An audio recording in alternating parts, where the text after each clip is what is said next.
After a successful day at the track for Jeep Magic Millions Race Day, participants headed back across the road to the Magic Millions Sales Complex for the final session of Book 1 at this year's sale. Despite sharing in the spoils today at the races, there was no rest for the feature winners, who were back on the hunt for next year's 2-year-old classic winner.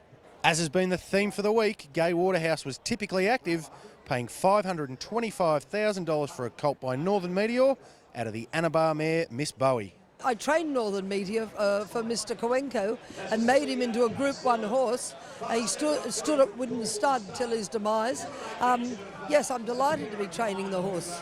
Overall, it was a highly productive week, buying over 60 horses. What have you made of the sale? Well, I'll tell you why, because the sales are going to get very hard to buy at for the rest of the year.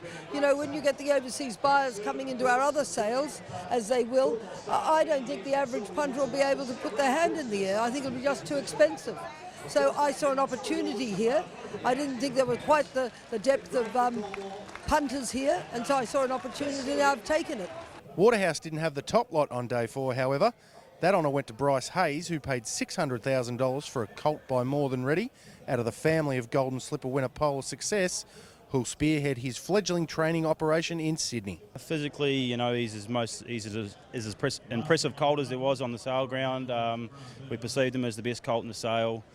He's got the pedigree to back it up, and you know, he's a generation away from a Golden Slipper winner, and you know, hopefully we've brought him with a profile to graduate towards that race. Gerald Ryan paid $420,000 for a filly by Fastnet Rock out of the family of Mrs. Onassis, who he prepared to win the Oakley Plate. Great type, one of the better fillies in the sale. Pardon the cliche, but that's what everyone says. But you know, I reckon she's a lovely filly, typical of the family. I've had luck with the family. Not real early runners, but come on as 3-year-olds and get better as they get to 4.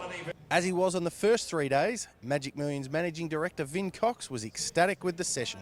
Well, the Saturday night is always, we look forward to it very much. It's a full room, there's a heap of people here from the races across the road, and didn't let us down.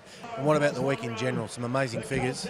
Yeah, the week in general the sales well up on last year. Whatever number you look at, very strong gross of 75 million, clearance of 87%, average of 145,000, and a median. I think it's still sitting at 120. But just everything's just been spectacular. The participation levels from all concerned vendors, buyers, and our staff has been a lot of fun. But extremely rewarding.